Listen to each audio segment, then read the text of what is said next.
할렐루야. 이 시간은 하나님의 말씀을 듣는 시간입니다. 하나님의 말씀은 요한복음 12장 24절 말씀입니다. 여러분 교재는 200쪽에, 여러분 교재 200쪽에 46과입니다. 기도와 영적 성장, 오늘 순서를 조금 바꿨습니다. 기도학교 200쪽에 46과 기도와 영적 성장, 관계되는 말씀, 요한복음 12장 24절 말씀, 요한복음 12장 24절 말씀 우리 한 목소리로 봉독합니다. 내가 진실로 진실로 너희에게 이르노니 한 알의 밀이 땅에 떨어져 죽지 아니하면 한 알 그대로 있고 죽으면 많은 열매를 맺느니라. 아멘. 이 말씀을 통해서 기도가 참 영이 성장해지는 그 기림을 바로 깨닫고 기도를 통해서 육의 껍질을 벗고 영적으로 크게 성장하는 모든 분 되기를 축복합니다. 오늘 이 말씀, 한 알의 밀이 땅에 떨어져 죽지 아니하면 한 알 그대로 있고 죽으면 많은 열매를 맺느니라. 이 말씀은 우리 보통 헌신을 다짐하는 분들에게 십자가 지고 희생하라, 그리하면은 하나님 나라에 귀한 열매를 맺게 될 것이다, 그렇게 주시는 말씀이기도 합니다. 그런데 영적으로 가장 중요한 의미는 예수님의 십자가의 은혜를 말씀하시는 것입니다. 예수님께서 하늘의 밀과 같이 땅에 떨어져 온전히 십자가에서 죽으셨기 때문에 온 인류의 죄를 담당하시고 우리에게 영원한 생명을 주셨습니다. 한 사람 예수님의 생명을 내어주심으로 말미암아 예수님 이전의 그 생명도, 또 예수님 당시의 생명, 예수님 이후의 생명, 예수님을 믿는 모든 자들이 영원한 생명을 얻는 어마어마한 많은 열매를 맺게 된 것입니다. 십자가의 은혜를 이야기하지요. 이것은 기도의 원리에도 동일하게 적용이 됩니다. 기도는 우리의 육을 죽이는 것입니다. 밀이 땅에 떨어져 죽어야 한다는 말은 밀 자체가 썩어 없어진다는 것이 아니지요. 밀의 껍질이 썩어 죽는 것을 이야기합니다. 밀이 죽어버리면 열매를 맺지 못하지요. 여기 한 알의 밀이 땅에 떨어져 죽는다는 말은 밀 가운데서도 밀의 껍질이 죽는다는 것입니다. 다른 말로 하면은 우리 육신으로 우리 사람에 대해서 이야기하자면 우리 사람은 영혼 육으로 되어 있지요. 영혼 육이 하나로 되어 있습니다. 그런데 그 가운데 우리의 육신의 장막이 있습니다. 이 육신의 장막을 벗어버려야 영이 살아나는 것입니다. 우리가 부활할 때는 온전한 새 몸을 입게 됩니다. 육의 껍질을 벗어버리고 새로운 몸을 입게 되는 것이지요. 기도할 때에 기도는 영적인 일입니다. 기도는 사람의 일이 아니라 하나님의 일이지요. 하나님은 영이십니다. 그래서 기도는 우리의 영이 성장하는 길이고 우리 영이 깨어나는 길입니다. 그래서 말로 기도하고 또 묵상하면서 기도할 때 우리가 유기하는 것 같지만은 유기하는 것이 아닙니다. 그런데 기도는 육의 껍질을 벗겨내는 행위와 같습니다.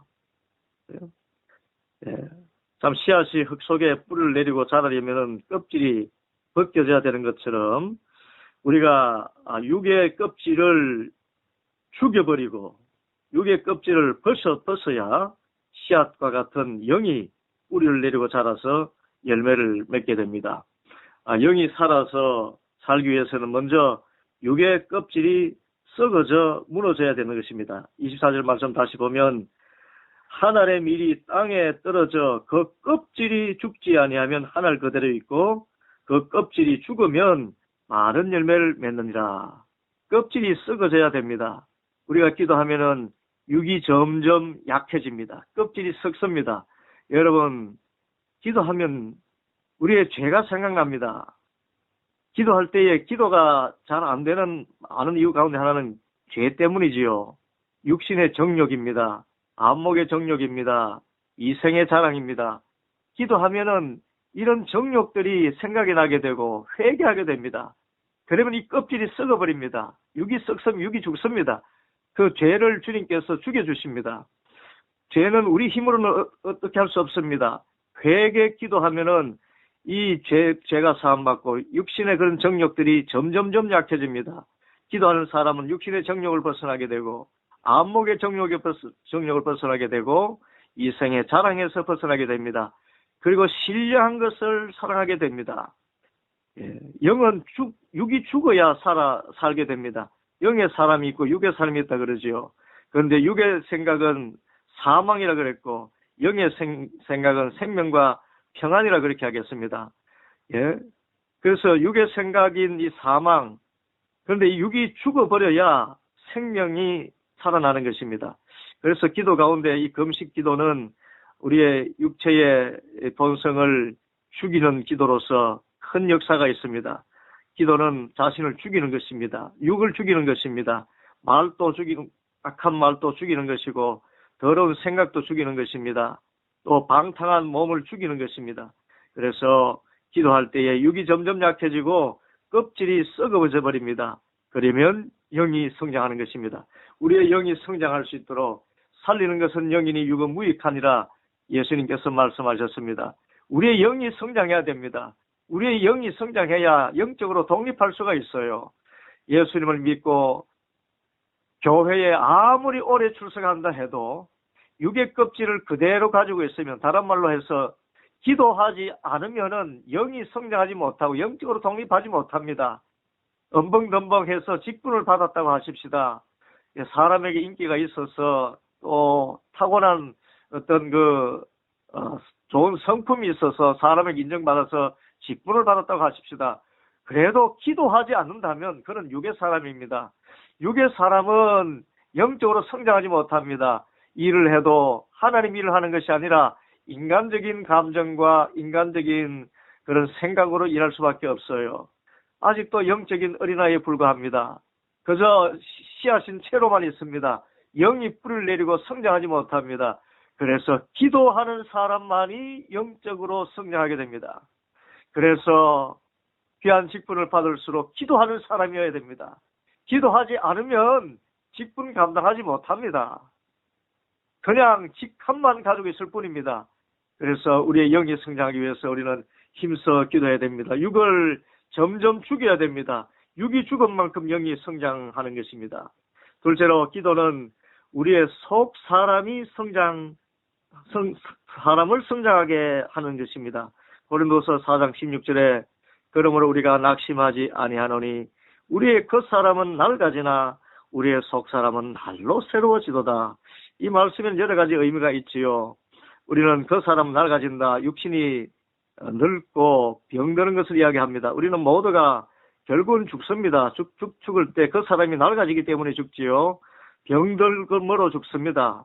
그래서 병이 있는 사람은 병이 없기를 위해서 기도한다기보다 병이 고침을 받아서 하나님께 영광 돌리기 위해서 기도하는 것입니다.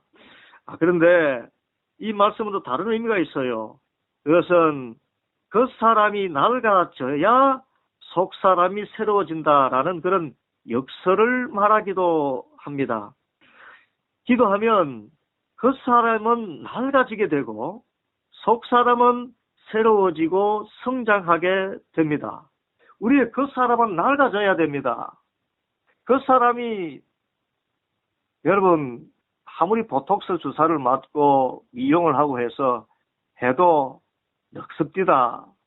예, 늙어요. 미스 코리아 출신의 탤런트 있지요. 늙더라고요.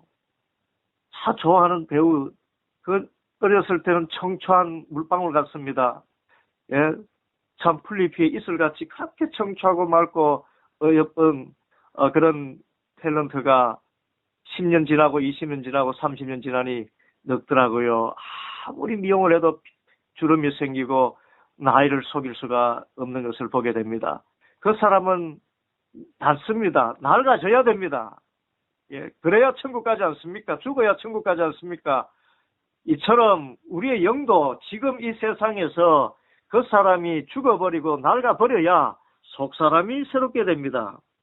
로마서 7장 22절 23절의 말씀 보면 기도하면 내 속 사람은 하나님의 법을 즐거워하는데 육체는 내 지체 속에서는 다른 법이 죄의 법으로 나를 사로잡는 것을 보는다다 그렇게 하겠습니다. 우리의 육신에 있는 육체는 죄의 법으로 나를 사로잡아 가지만 속 사람은 하나님의 법을 즐거워하는데 기도하면은 이 하나님의 법 안에서 즐거움을 회복할 수가 있습니다. 로마서 10장 22절 다시 읽으면 내 속 사람으로는 하나님의 법을 즐거워하게 된다 그렇게 얘기합니다. 기도하면은 속 사람이 하나님을 즐거워하는 그것이 강하여집니다. 그래서 하나님의 법을 따르면서 내 마음속에 이 세상이 줄 수 없고 할 수 없는 신령한 기쁨이 생깁니다. 하나님께서 주시는 기쁨입니다. 그 사람은 분명히 늙고 병들어 있습니다. 이 늙은 것이 무엇하겠느냐 싶은데 기도하면 기뻐요. 살맛이 납니다. 예, 이 전화 통화로도 기도를 하면은 하루가 온종일 즐거워서 살아있는 것 같다. 그렇게 고백하시는 분들이 얼마나 많은지 모릅니다. 모두가 연로하신 분들이고 그 사람이 참 병든 분들이 많습니다. 그런데 이 기도를 통해서 그 하루의 삶이 얼마나 기쁜지요. 우리 속 사람이 즐거워하는 하나님의 법을 따르는 것 기도입니다. 기도하면은 육체의 본성은 점점 무너지게 되고 속 사람은 점점 하나님의 법을 즐거워하여서 마음속에 신령한 기쁨이 넘쳐나는 영적인 성장을 가져옵니다. 끝으로 기도는 영적인 운동입니다. 고린도전서 14장 14절에 내가 만일 방언으로 기도하면 나의 영이 기도하거니와 그랬습니다. 여러분 방언으로 기도할 뿐만 아니라 모든 기도는 영이 기도하는 것입니다. 영이 역사하는 것이고 영이 충만해지고 영적으로 작용이 일어나는 것입니다. 기도는 영적인 운동이에요. 여러분 육신이 건강하다고 기도합니까? 얼굴 이쁘다고 기도합니까? 예?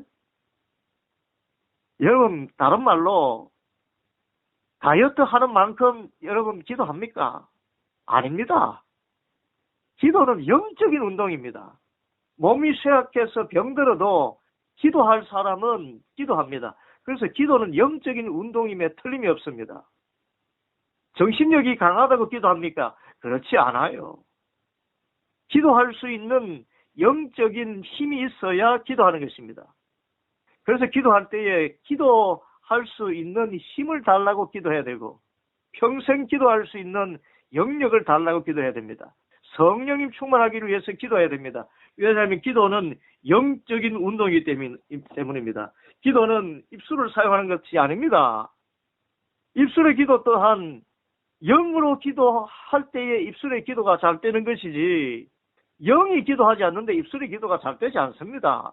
묵상기도도 마찬가지입니다. 영이 기도하지 않으면 잡생각만 하다가 그저 잠들기 쉽습니다. 어느 분은 전화기 받자마자 이렇게 바로 주무신다 하더군요. 좋습니다. 영적인 초보입니다. 그런데 그래서 기도는 사람의 의지로 하는 것도 아니고 입술로 하는 것도 아닙니다. 깨어있다고 기도하는 것도 아닙니다. 영이 깨어야 기도하는 것입니다. 영이 운동하는 것이 기도인 것입니다. 기도는 영적인 운동입니다. 그래서 기도하면 영이 성장하는 것입니다. 사람의 몸도 운동하면 튼튼해지고 건강해지듯이 기도하면 영이 건강해집니다. 영이 성장하는 것입니다. 오늘 말씀 기억하시면서 기도해서 영적으로 성장하고 영이 성장하고 속 사람이 성장하고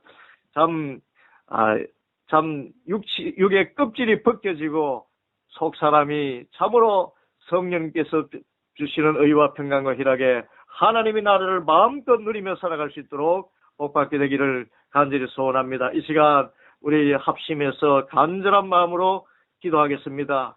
참 주님이여 성령 충만하여서 영으로 기도하게 하시고 또 기도하여서 영이 성장케 하여 주시고 우리나라와 이 교회를 평안하게 든든히 서가게 하여 주시고 또 우리 각자의 소원 다시 한번 주님께 아뢰도록 우리 간절한 마음으로 기도합니다. 우리 주님 3번 부르고 간절히 기도합니다.